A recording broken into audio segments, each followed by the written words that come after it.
were teaching school a few years ago in St. Louis? Is that correct? Yes, in 2003, and then just for 1 year, and shortly got to triathlon. Quite a leap from school teacher to Olympian. Yes, definitely. Oh gosh, well I probably had close to 40 people from St. Louis, and I had about another 15 from Minnesota. So I had quite a crowd. I had lots of family. And what was the biggest challenge out there for you? The biggest challenge for me, I was trying to tactically get away on the bike, and then top the road course. And I couldn't quite do that, but like I said, I got out and run first. What did you teach? What were the classes? I taught year Go ahead. Good to see you too. Thank you. I'm doing it for Australia. Oh, good. Yeah. You look great out there. You're totally back. Oh, look, honestly, I felt really got the energy level and the emotions left. I just wanted to hang on for dear life. I think, I think that comes when you've done a big block of training, and it's I always look at that first race back, you just have those ebbs and flows, and I just kept thinking, thank God this is a triathlon, because, there's one leg to go, and hopefully I'll feel good in that one. You felt great on the run. Yeah, it really, it took me a little bit to get going in that first lap, and then I just felt like I relaxed, and I felt like I was in my rhythm, and I could just let go and feel, the way I'd been training and wanted to feel.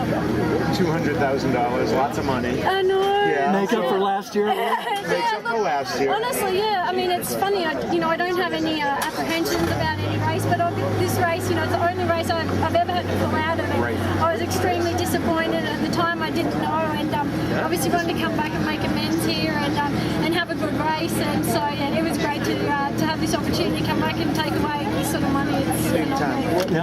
What's next and what's going into Beijing? Okay, I've got just Minnesota in 3 weeks, and then I head back to Australia in my final preparation into Beijing. What do you think about the change in the course day to do it so quickly because of the fun? Oh, look, I'm just amazed. I was getting on a plane back in Australia, and at the time it was a duathlon, and I was praying that hopefully something could come together, and that it would still be a triathlon. And look, I think they've done an absolutely phenomenal effort. You'd never know that anything had gone on here. You'd think this was the original venue, the way it was supposed to be, and all credit to everyone behind this race who have just obviously worked 24/7 and getting this back to what we like to do, and that's triathlon. Emma, 200 grand making them back next year? Oh yeah. This 200 grand will make me keep going for a long time. Emma, you came through so much last year with the asthma and with the thing in your back. How did you get over it? Have you been over it all season long, or been a little bit iffy this year? No, look, honestly, obviously this time last year I had no idea what was going on.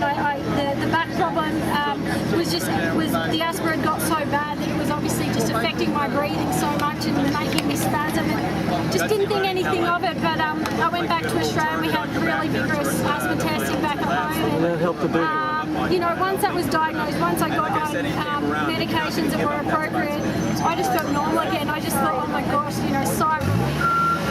nothing was seriously wrong. I was starting to think, maybe it was mono or, chronic fatigue. Like with Craig. Yeah, and I had those sort of symptoms. I was so tired and worn down and couldn't put any of my training together, so it was very frustrating. But, so this year you like the old Emma, very nicely done. Normal, yeah. Also, I guess. Sorry guys, the TV people have to get to the swim start really quick, so we're just going to do congratulations, and then she'll come back that way.